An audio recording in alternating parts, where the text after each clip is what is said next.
Hey there LEGO fans, welcome to another LEGO build. In this video we will be building the new LEGO Speed Champion set, the McLaren Elva. This set was released on June 1st of 2021, retails for $19.99, and has a low piece count of 263. In contrast, the real-life Elva will set you back a cool $1.7 million if you are privileged enough to have the honor to buy one of these cars. Just like with any hypercar, there is a low production count of 399, but the total dropped down even further to 249 cars to be built. The specs on this engine that will send the owners into the beyond is a 4.0 liter twin turbo V8 engine that cranks out 804 horsepowers with 590 pound-feet of torque. Just in case if you're really feeling the need to eat your tires for breakfast, the Elva will do 0 to 60 in roughly 2.6 seconds. If you're lucky enough to be on a stretch of road that is long enough, the Elva can do a top speed of 203 physics-defying miles an hour. McLaren touts that this is the lightest sports car that they've ever produced, but they have not released any weight figures to verify this fact. I guess we're going to have to just rely on their word for it. Apparently, the car's chassis, door, and seats are made of carbon fiber, so McLaren obviously was conscious about saving weight on the car.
As I was building the rear of the car, I came across a translucent red axe element, and I was perplexed with why a red axe element would be present on a Speed Champions car.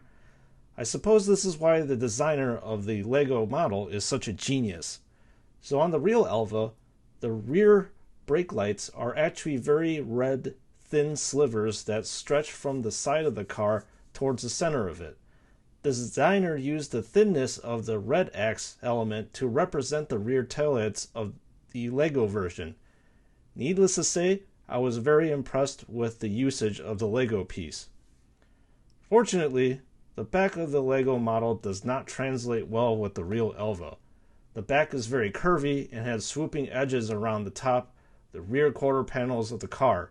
The LEGO model, fortunately, could not translate this curviness, so the panels on top are all flat. However, as I said before, LEGO did an excellent job of translating the rear taillights. I will also add that the rear exhaust also looks spot on compared to the real car.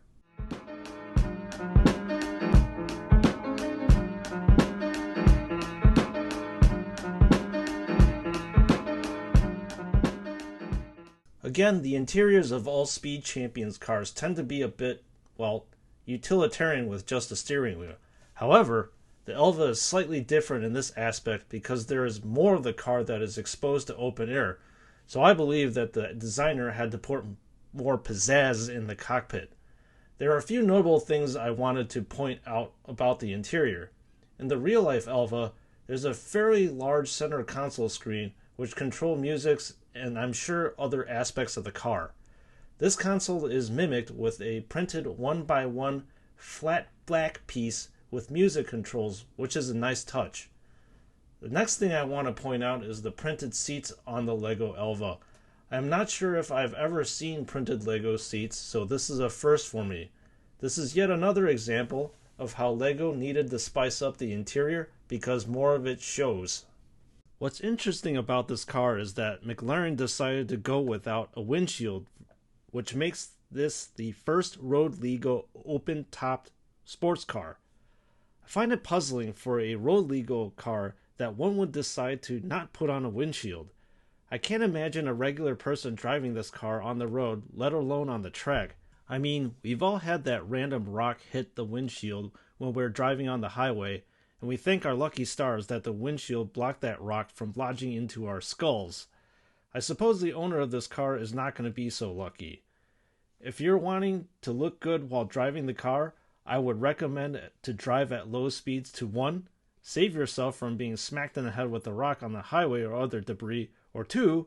At high speeds your face will be distorted, and even higher speeds it might even be torn off.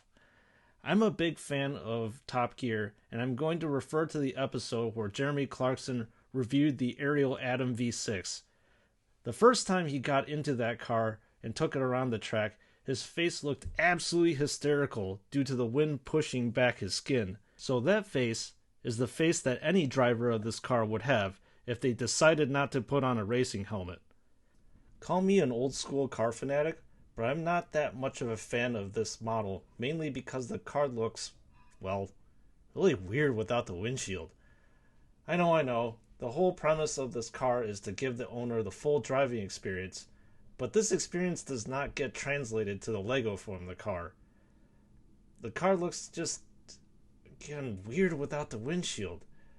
I can't place it, but when I look at the Lego model of the Elva, it just looks like the car is incomplete.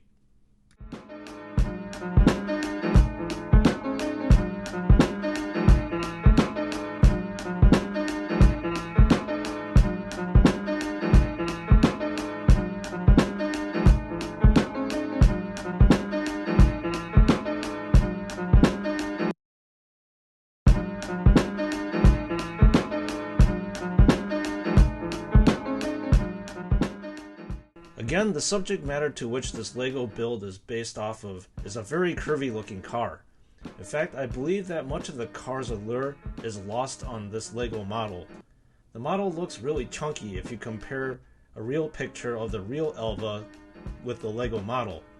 As I have said before, I do believe the designer did the best they could with the piece count to try to mimic the car. Fortunately, this effort falls flat when compared with the Jesco or the Supra GR Lego model. Of all the models that cost $19.99, or even the models in the revamped 2020 and 2021 versions of the Lego Speed Champions, this car is sadly my least favorite of them. Well, sorry to end on such a sour note. Again, this is my opinion. Anyway, that's it for this build, folks. Please remember to support the channel by subscribing to see more Lego content and hit that bell icon for notifications for new videos. I will see you, Lego fans, in the next build.